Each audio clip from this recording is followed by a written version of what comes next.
Hi, Hakima. Hi, Sadaf. How are you? I'm good, and you? So glad you could Good. join. Sorry for the little bit of a glitch, That's but I think you're here. fine. So we That's have fine. That's fine. it's good that we have a lot of people joining it. Not a lot. We have four Hmm. so far. So that's Oh, fantastic. That's a good start. that's the biggest live audience so far. So, anyways, I think Fantastic. I know. So it's an exciting topic. Yeah. Um, and thanks for joining and wanting to participate. So people who are viewing us or who will get to view us later on, I'll just start off with a bit of introduction. So I'm Sadaf Javed. I have my own executive coaching business by the name of Quiet Thrivers. If you haven't noticed or seen, please go check it out. I have Hakima. Hakima and I, we go a long way back. We used to be in Unilever for a very long time. So we have a lot of common experiences. Similar to myself, Hakima also has almost 20-year worth of experience, work experience, Hakima, almost, right? So getting there. So Hakima, why don't you quickly introduce yourself, who you are, where you are? I'm assuming you are in Lahore. I'm in UK right now.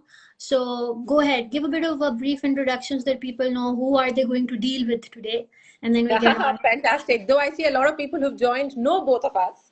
So, but still, I think I'll do a bit of introduction. I am Hakima, and I'm currently in my office. I'm the senior marketing director at PepsiCo, and I'm currently in Lahore. I've been in the industry, like Sadaf said, almost 19 years now, and it's been long. And Sadaf and I, of course, go a long way from Unilever, mostly Unilever, a Lipton Tea Company, Reckitt, and now PepsiCo. Perfect, and congratulations on the relatively new role. Yeah, that's right. Um, Thank you. Yeah, good. Hakima is a really seasoned marketer. I don't want to spend the time saying nice things about her. I think we want to get down to the dirty business that we are going to cover today. Okay, Amal So, says hi. ah, Hi, Amal.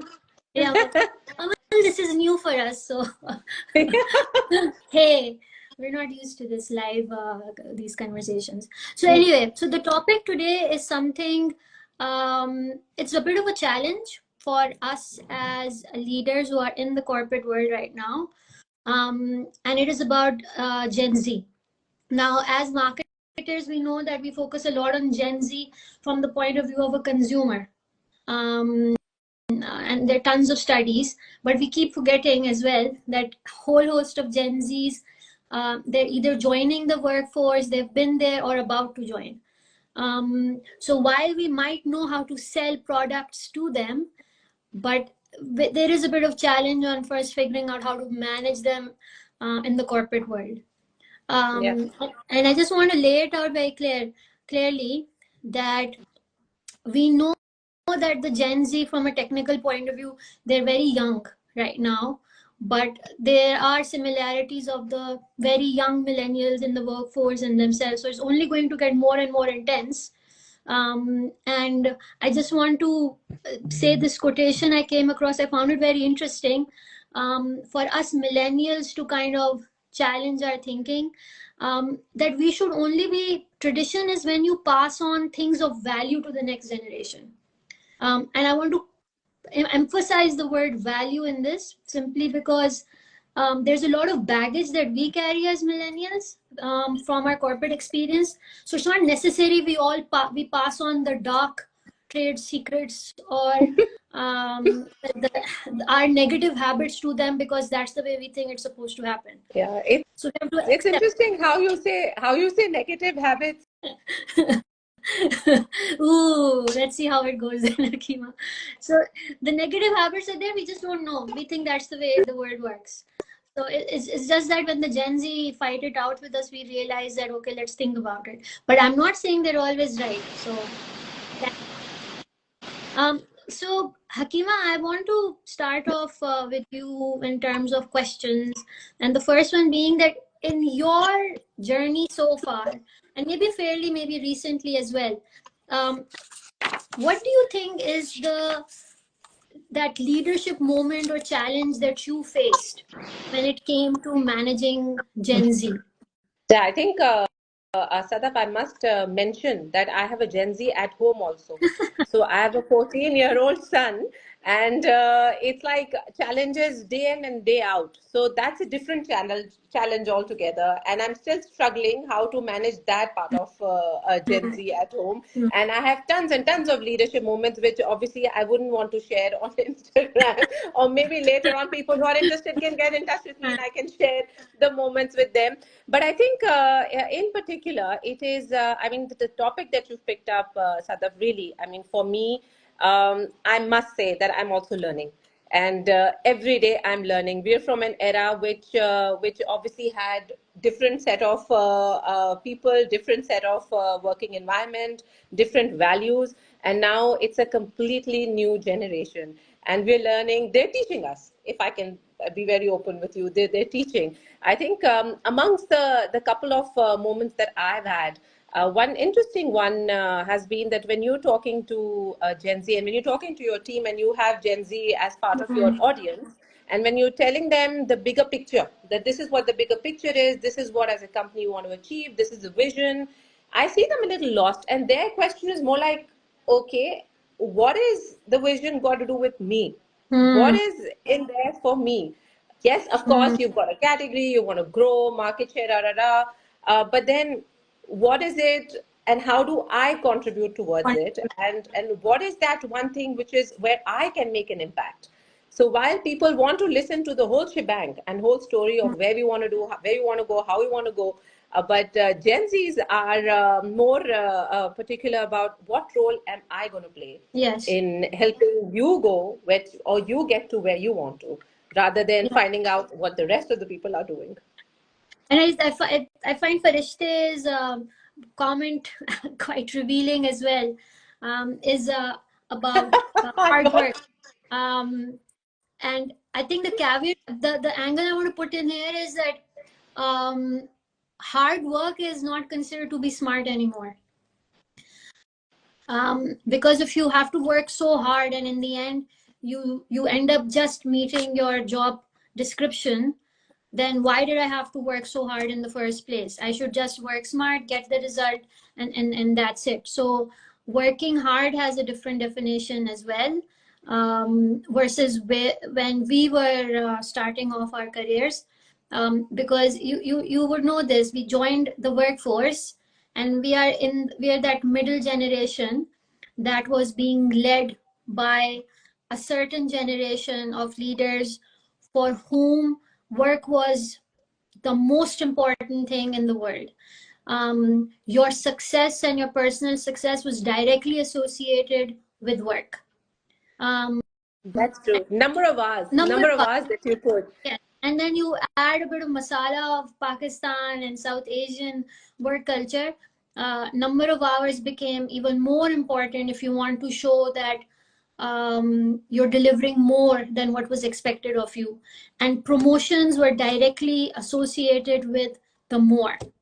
Correct, correct. So these are the regular working hours, 9 to 6. There was no concept of 9 to 6. I remember there was a time when we even didn't have laptops. So we would go to office and 8:30, 9 o'clock, and be there till 8:39, and even work during the weekends. It was all about what would Mm, differentiate you from the rest is what extra do you do. yes. I think with Gen Z, the concept has changed. It is about how much is required Mm, of me in order to get a job done, mm, and there is a certain time limit. So it's not like that I want to work in extra hours. No, I want to focus more on my job and try to get the work done in whatever hours I have at office.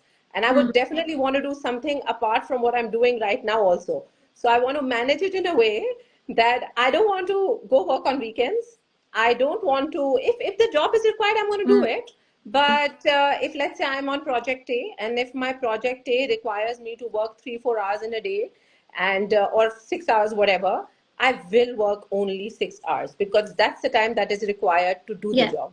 And there is no extra working 2 extra hours will help me achieve A plus B, but I don't want to do A plus B. I'm only responsible for project A. Huh, So that's the thinking. huh. And I think I would want to also ask you in this then, what is that mindset of the Gen Z that surprises you the most right now in your day to day? Yeah, I think as far as the mindset is concerned, it's all about that I want to give a certain number of hours to a job, and this is what is required of me, Hmm. and this is what I am also satisfied with, and I'm done with my, let's say, one project, Hmm. and now I want to move to another project. Hmm. So it's not about when we talk about, okay, you do a strategy, you do planning, then you do implementation, then you execute, and then you see, you monitor whatever, how it goes. No, I'm responsible for project A. I'm doing project A. Okay, what's project B? And it's all about very fast progression, which was maybe not something many years back where we were told that, okay, you're doing a good job, great job, continue doing that job you are, and your future or whatever is in your boss's hands, and they will take care. And we were lucky enough to have such bosses who took care of our future, and we also waited. But here it's all about project A finished. Okay, where is my reward? Hmm. And what am I getting? And then you have to teach them that project A was not your job. Your job is to do A, B, C, D, and E. Hmm. So there are multiple things that you require. So I feel the mindset is that I'm going to do a particular job. I'm going to spend certain number of hours which are required, and beyond that, I will not give. And I also need to be rewarded for the number of time that I've spent on that particular job, and move on to the next one. But Hakima, now this is where the controversy starts, because the fine in this session, what definitely there is a going to be a lot of venting from our side because that's it's a reality, and I think they're challenging us in a way that we have to think a bit differently. Now, all these things of I want faster growth that I can see and appreciate. For me, I'm not going to go above and beyond my job description simply because it is going to take away time from things which are important to me as a person. And it comes from a place, the hypothesis in my mind is that my life is full, work is a part of it, and work is not going to eclipse. And there are things to me that matter to me, and those things along with the work might define me as a person, but work is not the only definition. So then I need good amount of chunk of time in my day in order to take care of myself and whatever I believe, whoever I am. And hence the struggle, the tension between millennials and Gen Z, that how do we manage them. Now, for you, do you think this demand that they have of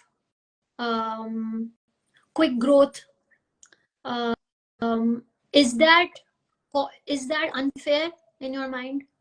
I think Sadat, the way how the companies are structured today, the way how they're thinking, we are still in the same way, we're operating the same way, where we have certain roles, the traditional marketing Hmm. roles. So we're not into project-based roles. We Hmm. don't have Hmm. squads. And seldom you come across companies where you have project and a couple of people working in a project, then the squad dismantles and move on to another Hmm. squad. And very few you see those. So we are still very much rooted in our traditional ways of working, where we say that you're responsible for a brand, you're responsible for a subject, let's say digital or something, and you do that, and you're out. Or let's say you continue doing that, and then you progress accordingly. And gone are the days when people would say that there is certain residence time that you have to spend in a particular role. Agree. When we were told that, certain number of months is what you required. Now it's not about months. It's about projects, and then delivering on projects, and moving fast. It's also how they think, and it's also how they work. So now they add a lot of value. The kind of inputs that I get from Gen Z in my team are very different, and are, I would say, they add a lot of value versus, let's say, the typical. I would call myself an oldie also, but Oldies. an oldies, but they bring in a different perspective altogether. So they add a lot of value. It is just that how we manage them, and in the process also manage their expectations right. Hmm. Now, obviously, maturity comes with time, maturity comes with experience. You can't expect them that all of a sudden, day one, they'll know that, yes, my career is planned in a certain way. They definitely don't want to have the same career path as we did. Hmm. It has to be much faster. They want to be continuously engaged. So their ask is not unfair. It is how they're tuned, Hmm. and how I think maybe it's the surroundings, and maybe you can also guide us a bit on this, the way how, what is it that frames their mind in a particular way that we can touch upon and that we can tweak. Hmm. But it's usually that that's how they're framed, and it's not unfair at all. So we need to keep them engaged regularly. We need to give them projects. We need to explain, set expectations right. That if you need the next level, or if you need to progress in a certain way, or you need skill, then you need to do A, B, and C. And in the meanwhile, also keep rewarding them in terms of bursts of maybe skill development, in terms of giving some projects which will help them develop a new skill. Do you know, I mean, Sadaf, I'll give you an example. So I was on a flight, and I was sitting right next to a very young girl, and she's extremely inspiring. And she was telling me that she did not choose to do a bachelor's degree. Instead, she picked up courses in the college which could help her develop certain skills. For example, she said, I want to open a restaurant. So I picked up a course regarding a food business. Hmm. I picked up a course on financial management, which would help me manage my P&L of my food business. Hmm. And she was thinking of opening a restaurant in Lahore. Hmm. So she was very inspiring, because the traditional way would be like do a bachelor's and a master's and then come back. Different. But it's all about getting the skills and using them, and then getting faster, and trying, failing fast, and then moving ahead. And that's then segues me very nicely into some of the hard facts. I wanted to bring that up as well. And if any of guys, we're not HR experts at all. Yeah. It's just that we experience these things, so we're just laying it out. So if there are any HR people out there, I'm sure you have more information and research. But there was a very interesting research I came across that Deloitte did. They have a tool called business chemistry, and they cut it across all generations to see the things that motivate them in the workforce. So I'm not talking about them as consumers, I'm talking about them as employees. And some of the interesting things that come up is connecting to what Hakima was talking about. The Gen Z is looking at learning hard skills versus soft skills more. And by hard skills, I mean concrete things that can translate into creating, delivering, servicing, which is not just about presenting, looking good, etc. So that's an important factor, that hard skills have become important, especially now. We can again see we're going through a super cycle, as they call it. We're going through a super cycle where three things will start picking up again. One will obviously be AI, one is going to be biotech, and one is going to be wearables. Now, in that super cycle, it means new jobs will come in, and those jobs most probably will be things which will require hard skills. And why do we think Gen Z are saying ourselves? Because obviously they're seeing the benefit of it. The second aspect is related to the fact that the environment, unfortunately, when they went through the whole COVID process, fortunately and unfortunately, it has come up now as concrete evidence that you can do a lot of things online. Your physical presence is not needed. So the things that they are lacking in right now are related to soft skills. So they're struggling with how to influence people, how to persuade them, how to build a network, how to present, simple presentation. So those things they're struggling with simply because of what happened during COVID, or their environment is very digital now. Sitting face to face is not needed. It's inconvenient in some cases. So that's one key area where we have to, as leaders, help. First, we have to accept that this is a reality, because research is saying they have that. So we have to help them and support them in understanding. And this area where, very loosely we give feedback to Gen Zs related to, you have to build a network. Go meet people within the organization. And in our days, we used to call it strategic influencing. Really, really horrible way to say it, but it used to be a core competency, but now obviously it's not called that. But we indirectly always mean it. And whenever I've coached younger leaders, they cringe. They really find it disgusting, that why do I have to go to people and sell myself? And they don't like it at all. So that method is being challenged, and that's a method that goes against their value system. So we can't force it upon them. Then it becomes our opportunity to give them the space and make them understand that you're not doing it so that you can you're selling yourself. You're doing this so that you understand the dynamic of the organization. And tomorrow, if you have a project or an idea, you will be able to connect the right people together. And that is all. But when we start saying things like, no, so that they know you and they can see how good you are, so then they can talk about you and so that you can get promoted, they're like, ew, why should we do this? And I agree with that. That part resonates with me really well, because we struggled, Hakima, during our time when we used to get that feedback, and we fought against it a lot. And we So Sadaf, I mean, this is something what you're touching upon is an extremely sensitive topic amongst Gen Z, where they've been told they would want to work flexible hours, they would want to work from wherever they want to, yeah, and we've got a discipline, at least in our organization, where we want people to come to office at least thrice a week, and the purpose of that and the objective is simply that come together, meet with people. There is a certain culture that we want to foster. There is a certain camaraderie that we expect from the team. So we want you to come, meet with people, meet with your cross-functional team, and get to know people and know how to work in teams. Because I remember there was a time, Sadaf, if you remember, that when we were even young, we would be coached that you shouldn't resolve issues on emails. yeah, You should go and talk to people and try to solve issues. And a lot of the times when you're talking to them face to face, your issue is half solved.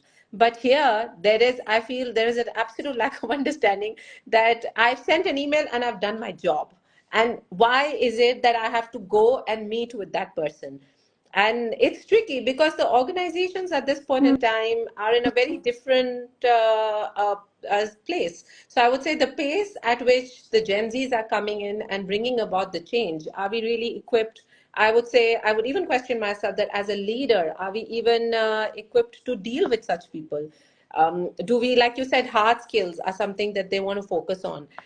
They don't want to work on weekends for sure. And they want flexi hours. They don't want to come from office, let alone office when they're at home. They won't even want to switch on the camera.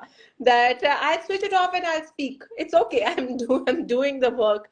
So that's, and it's a little, sometimes it's tricky because for us, we keep questioning and we might even misunderstand that is it lack of ownership or what is it? But it is just the way they want to work.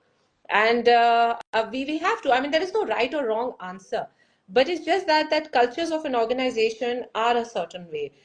We are still humans and we still need people around us, and we still want that connection. yeah, We still want people to come have a culture, but how do you then deal, and how do we change ourselves? We have to change ourselves. I have to change myself as well. So when they are not coming to office, or when they're working agile, or when they have the camera switched off, sometimes I have to say, can you switch on your camera, because it's difficult for me to have a conversation with like a blank screen. But that's fine. That's fine.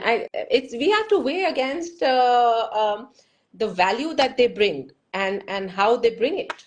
And you spoke about softer skills, which is like spot on.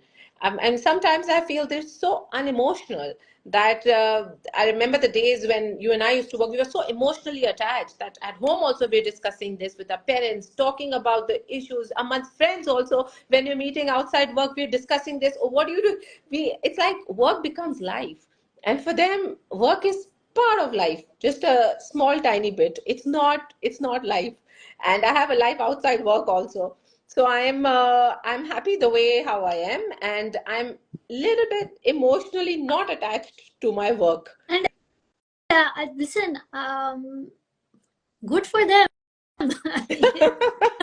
Because right now, if I'm very sure, if your son was sitting with us or some other Gen Z, they would be like, what are they talking about? Like, why would I be okay with anybody calling me on a weekend? Yeah. Or after or during work, odd work hours, because I want to remind ourselves a bit about our history, because when we started off as management trainees or assistant managers in our organization, we hated it when we were called in on the weekend or after work hours.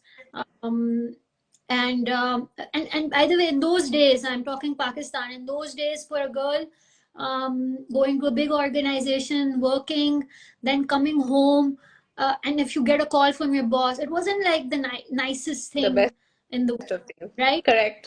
There was the slightly frowny, and we had to deal with it, and we used to object, but we would get a very like suck it up, that's what life is, and if you're working in this organization or any other organization, that's the way it is, so stop being a child.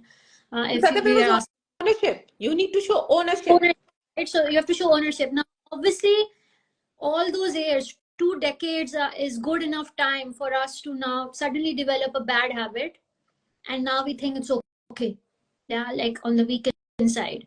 Now Pakistan is still in that area, but already Gen Z is fighting back.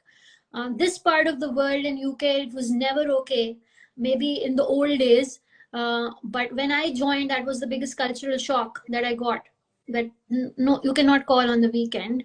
But even in there, so if you are a foreign employee in a global company, you might still do the weekend thing. But if you are a local national from here, you can't do that, because that's their culture. Because then work stops.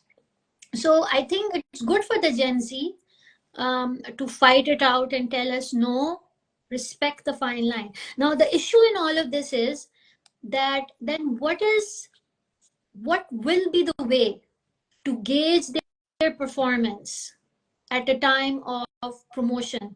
How will we as leaders be judging it? Because let's put it straight, they are right when they push for work-life balance in the form of, these are my work hours, if you want me to work more, promote me, give me more money, but I'm not going to go beyond it.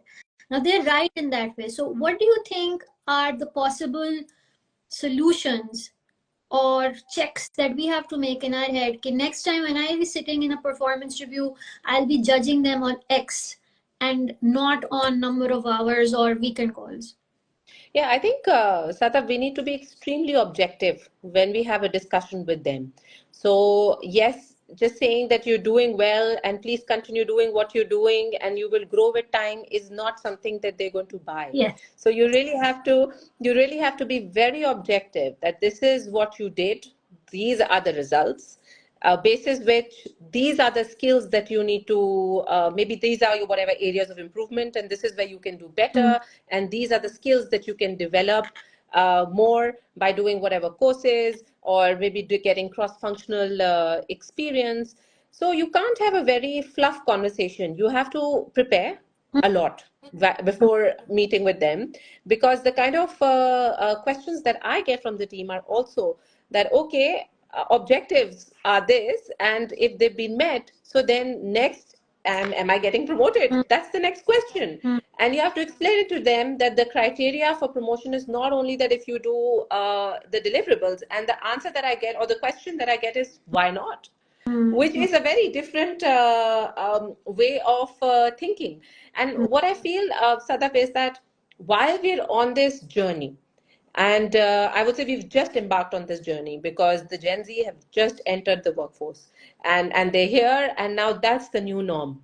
So both of us have to somehow develop and need to learn how to manage.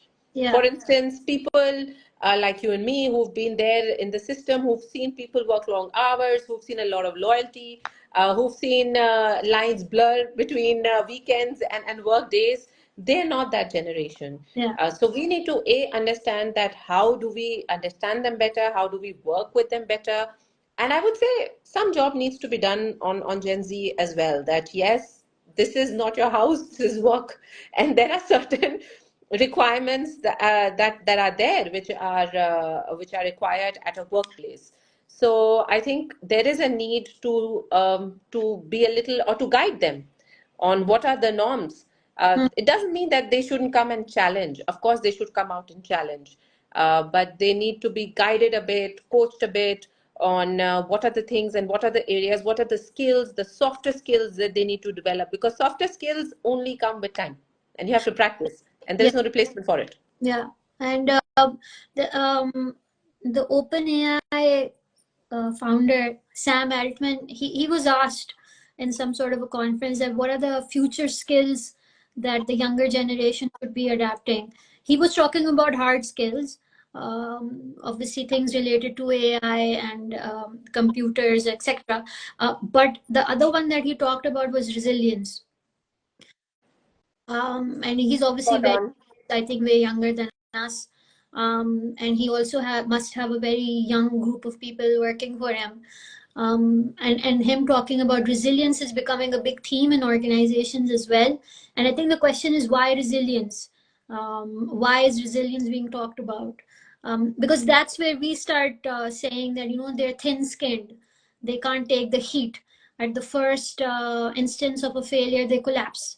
Those are the judgments that we pass on. But we also have to understand their reality. And the reality is way harsher than what it was for us, simply because of they're being watched all the time. They're sharing all the time. We're getting judged by likes and dislikes all the time. They have more information about the world versus us. They can see the injustice that is happening to the people, to the climate, and also at the same time the hypocrisy of big organizations. They can see with their own eyes. Hence, obviously, all those student movements we're seeing as well across the globe. That's a key testament of pushing your college and university on where you should invest and where you should not invest. That would have never happened in our day and age. So their reality is a bit way harsher than ours, and that has an impact on mental health. And right now, this week, it is Global Mental Health Awareness Week. So it's an important area as well, that they are getting more anxious as a generation. And there's a new book as well that marketers are reading, which is called The Anxious Generation, which is bringing this topic up more and more, that they are anxious because of what's happening. And you have more and more diagnoses of ADHD, etc. So all those things are happening. So that's become their reality. So we'll have to support them way more than what we thought, versus, those things saying, throw them, push me into the swimming pool and I'll figure out how to learn. And that was always harsh, always harsh. They'll give up. Yeah, exactly. And that was always harsh. But now they won't. They'll be like, no, I don't want to be pushed into the swimming pool without knowing how to swim. Why should I be pushed? They'll ask us that question. So we have to, our leaders will have to coach them in that area of resilience, in the area of how to navigate the corporate world so that they can make better chances for themselves. Because what we do know as a fact, Gen Zs are claiming, as per this Deloitte research, that if they do not see immediate opportunity of growth in the organization, they will leave in their first 2 years. Guaranteed. That's true. That's true, because Because for them job is not the only option. There are so many options that they have. So Exactly. if they do not like a workplace, they will leave and they'll say, let me do something else. Yeah. And there's so many options that I have. But I just feel that if that's the answer, or if that's something that they should be doing, like skipping from one thing to the other, they need to maybe be a little resilient, like you mentioned.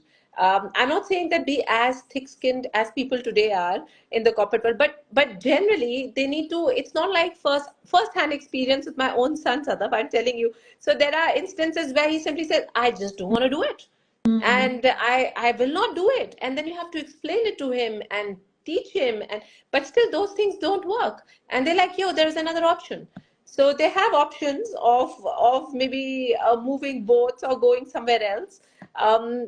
But they have to be coached a little on this as well, that how do you stick with a particular organization or in a particular role. And I think for us the task is more that how do we shape the roles.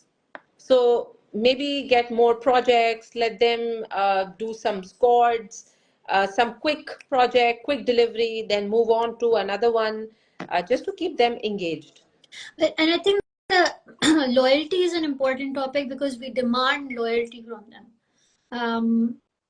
And it's very difficult to be loyal now simply because loyalty requires unconditional favor, or loyalty will require going above and beyond my mental capacity, even to some extent. And loyalty, usually organizations see it in the form of number of years.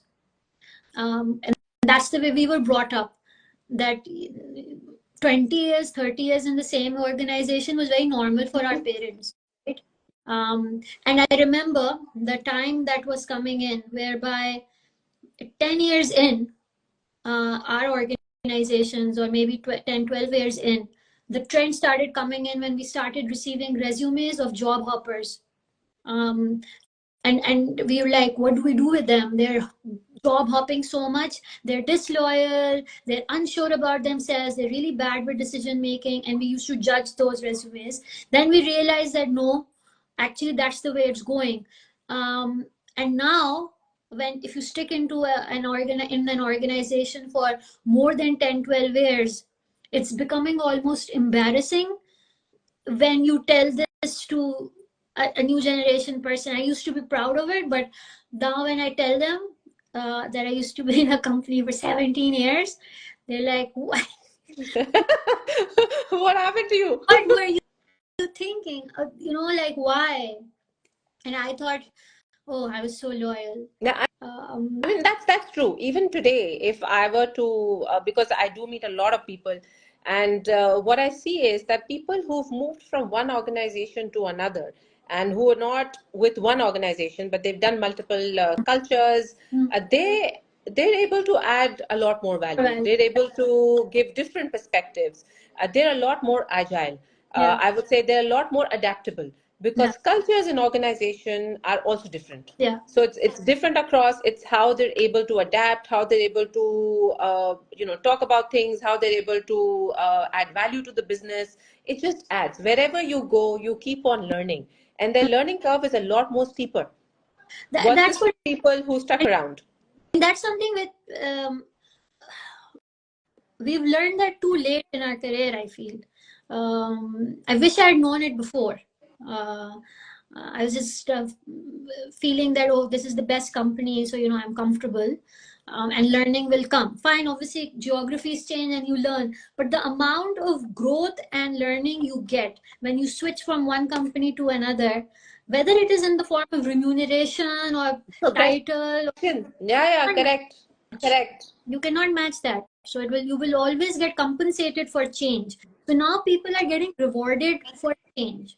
And that's an important theme that the Gen Z has picked up. So I think for the question is, how do we motivate Gen Z in our organizations currently? I think one thing you did talk about is, do we create opportunities for them Mm. so that, and it's not about creating more work for them. Let's be very clear. Otherwise, we'll have a separate protest. But so that they can see that projects, they don't go on for 20 months, but they deliver quickly, they can see the results.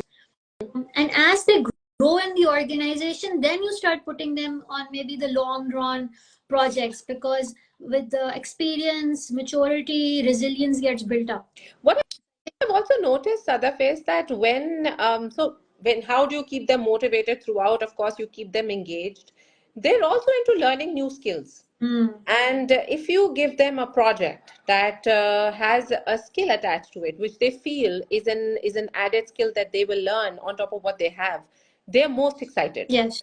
And that's what works. So if you have to give one a Gen Z an e-commerce project, which has to be done end to end, planning, last mile delivery, performance marketing, they would love it because they know that is one skill that they will learn. If you give one a Gen Z, so I'm talking about my experience with my team, and let's say a learning or a training project that you learn and you become train the trainer and you train the rest of the team, that is something which is really exciting for them, though they have no learning and development background, but they want to learn a skill and they will also teach.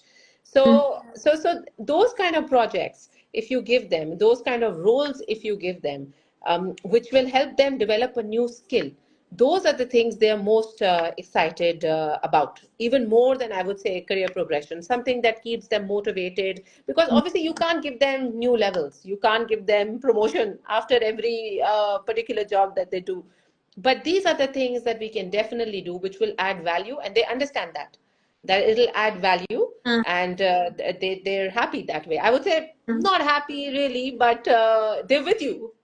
Yeah, and I think we have to question the word promotion over here, because I don't know the answer, but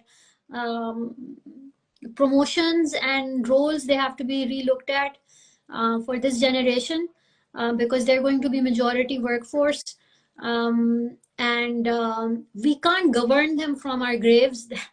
That is a disservice to them. Okay, you know that this is what it is. It will take you 5 years to become a brand manager. They'll be like, whatever. I'm not going to stick around. I'll be my own brand manager and create my own product and be your competitor. And that's the way they behave, right? And rightly so. So I think the word promotion and what promotion means, what growth means, it might have to be redefined so that they don't just see that, okay, I got the skill. What do I do with it now?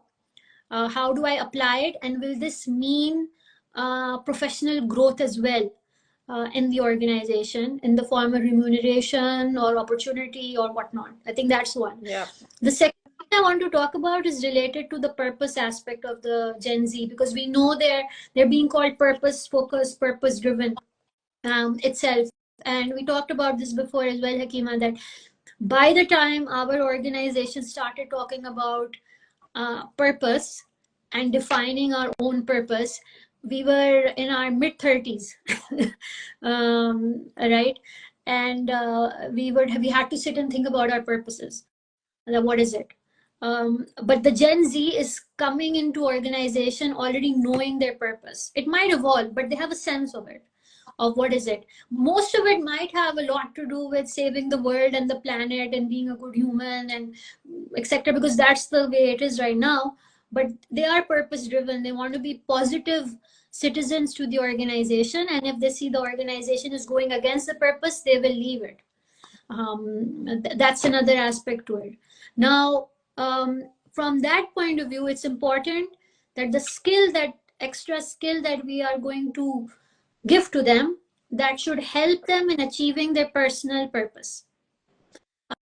And I think hence the development plans that we have with them, they have to be relooked at. It has to be relooked at from that aspect. So I'll give you an example. There was a Google sales director called Russ Laraway, something like that. So when he joined Google as the sales director, he was seeing a lot of demotivation in his team, and it was a group of relatively young people. And he came up with this method of sitting one of his resources down and asking them, what is your crazy ass dream? Well, apologies for the bad word, but that's the way he called it. What is your crazy ass dream?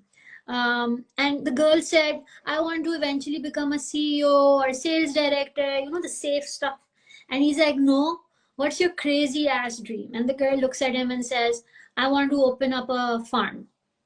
I don't know, selling some sustainably sourced herbs. I don't know, something. And he was like, okay. And then he sat down with her, defining what are all the managerial and hard skills needed to open your farm. So he listed those down. Then he saw her current role, and he tried matching it, so that she could see that if I do this at work, it will benefit in meeting my crazy ass dream. And that way, it could eventually be that you're actually helping them to eventually leave the organization. But the reality is they will anyways leave if you don't do You it. might as well get them motivated. No, that's a brilliant idea, Sadaf. I mean, thank you so much for sharing this. This was something which hadn't occurred to me, that maybe that's one route to take with them. But you're absolutely right. When it comes to purpose, they're actually quite clear on what they want. When they're sitting and they're talking about what is the eventual goal. And it's strange because you're absolutely right. Maybe we found that much later in life versus them who are very clear. So there are people, and there are a couple who've joined on this call also, I do see, and who want to have a business eventually, or who want to maybe go for higher studies soon, and need a degree, need to work in a certain consultancy. So they have those kind of dreams, the way they're clear. I think where we as leaders can play a role is to help them reach Yeah. to that level. It's a very good input, Sadaf, and I think we need to be a little genuine towards them as well. Yeah. We really need to be genuinely invested in their development, because they see You're, through. So if you're there and you're telling them, well, we'll do this for you, they know that you just want to get the best out of them, and that's it. Which we actually do, but at the same time, they will also develop in the process. yeah. So I think that's like a great tip, Sadaf. I think you should write an article on a couple of these tips. I'll pass it on in when we'll post the reel itself. I'll pass on the model. I think it's really useful. And I want to call out what Adil Ansari is saying over here. He's the just a dad, Hakima. Oh, That's Adil. okay. Hi, Adil. So and Adil is right. I mean, that's the reality of it. Is organizations having a purpose? Are they just doing a tick mark? But the reality is what you were also saying, and what Adil is also insinuating towards, is that they're going to smell it. They'll smell the bullshit. They will call you out if you're not living by your purpose, and they might just take an action. Yeah. It would be in the form of leaving, protesting, or whatnot. Google had to lay off a lot of people right now. It was a very big group of people who was protesting against some investments that Google was making. So it's not going to sustain, because otherwise companies will start losing good people because they have good values. You cannot for it. Yeah. I hear you when you say that we have to be genuine in there. And I think Gen Z are just telling us to be better humans.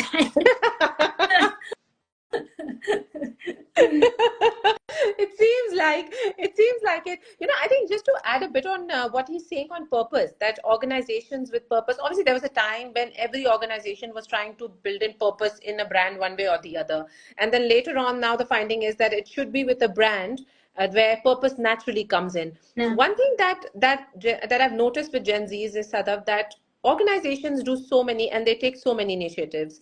Now, sometimes, and a couple of times, in fact, they've highlighted such initiatives which our company has also taken, which are genuinely impacting the society. And they pick it up and they say that we should be talking about these things, and we should be maybe blowing this out of proportion and making this a big deal, because this is a big deal. And it's interesting how we then look at things from their lens. That they know, and they're very clear in picking up, and very smart in picking up what are the things that actually matter, and they demand the companies to also scale it up.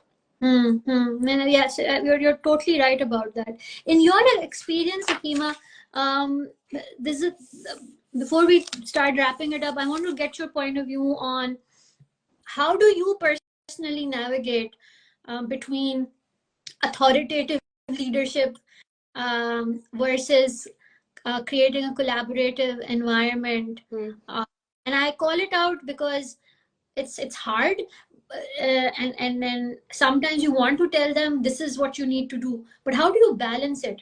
So there's one thing which is interesting, Sadaf, is if you remember when we were given projects and we would go into our boss's room after maybe a day or so and we would give them updates, regular updates. I just want to update you on what's the status of our project.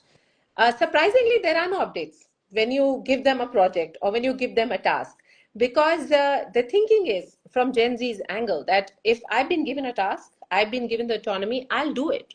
And they would come once you, of course, you put in some discipline or meeting them on a weekly basis or whatever, and then they'll give you an update. But when the task is done, they will come and they tell you themselves. So it's not about asking them again and again, okay, what's up? So follow-ups was once a big deal that you need to follow up. And if your follow-up is strong, then you're a great manager. It doesn't work with them. You can't follow up with them on a regular basis.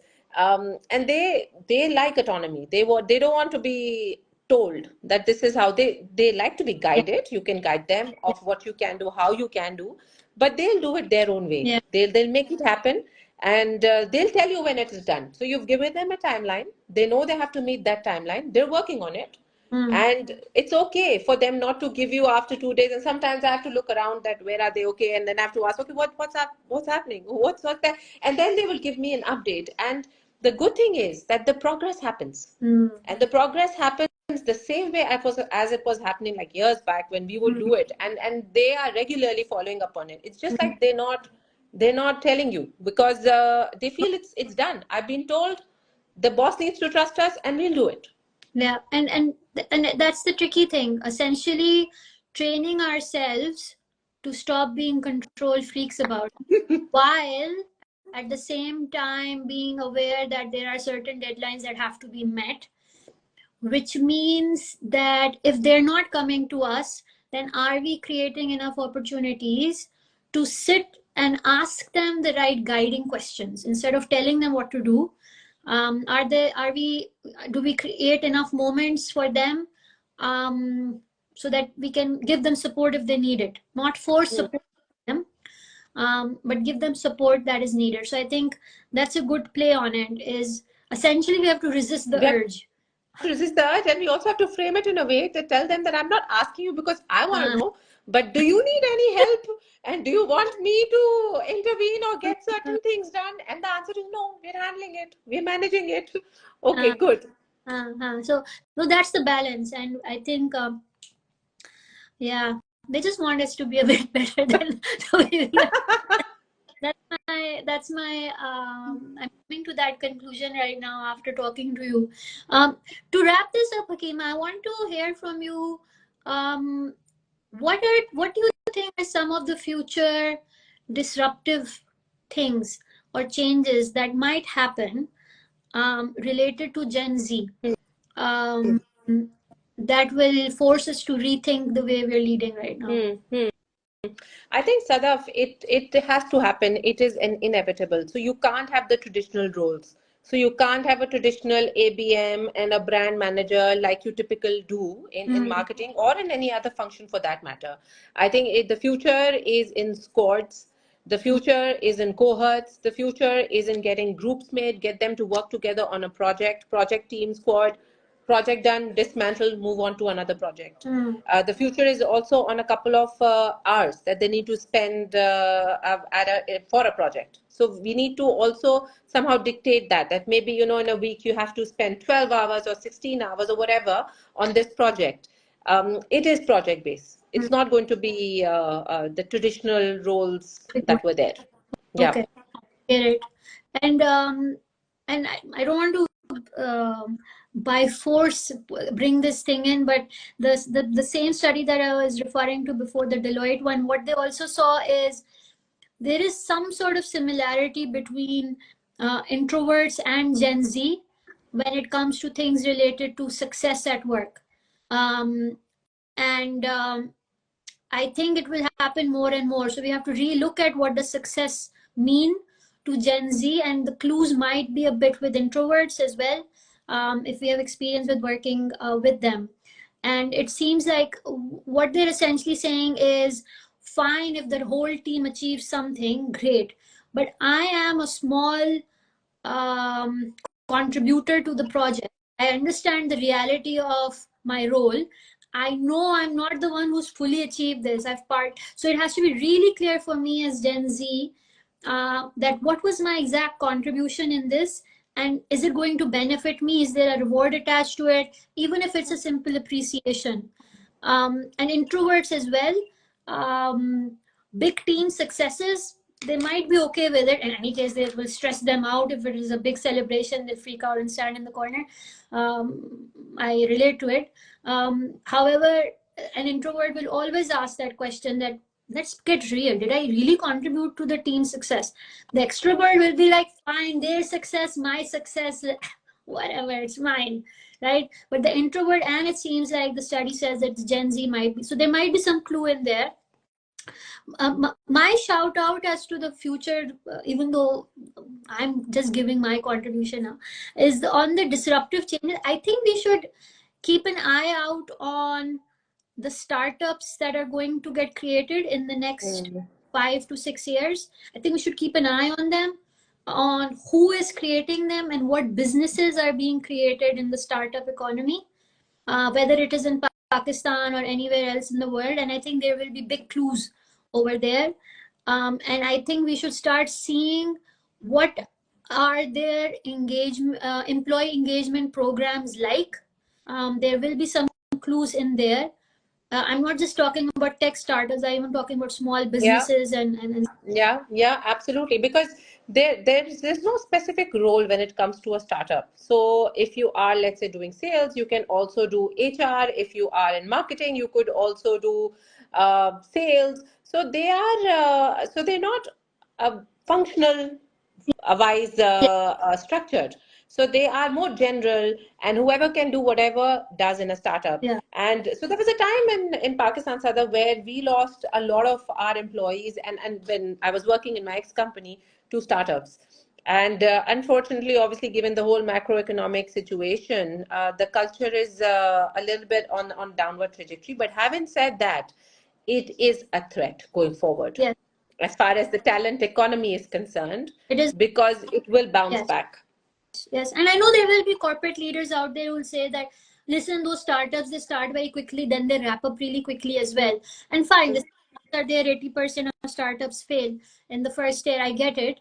But we also know that eventually a startup that might be a startup might turn into an Amazon or a Google or whatever. Mm-hmm. Organizations, to date, we envy in terms of we would want to be part of them. We find them exciting, simply because they loosened the guardrails, they flattened the organization, they made it a place where you don't feel stuffy all the time. As well, so they lightened you moved from formal clothing to formal clothing and dressing to a jeans and t-shirt situation as well. So eventually you could see everybody started calming down. So those organizations will be attracting the best talent of the world.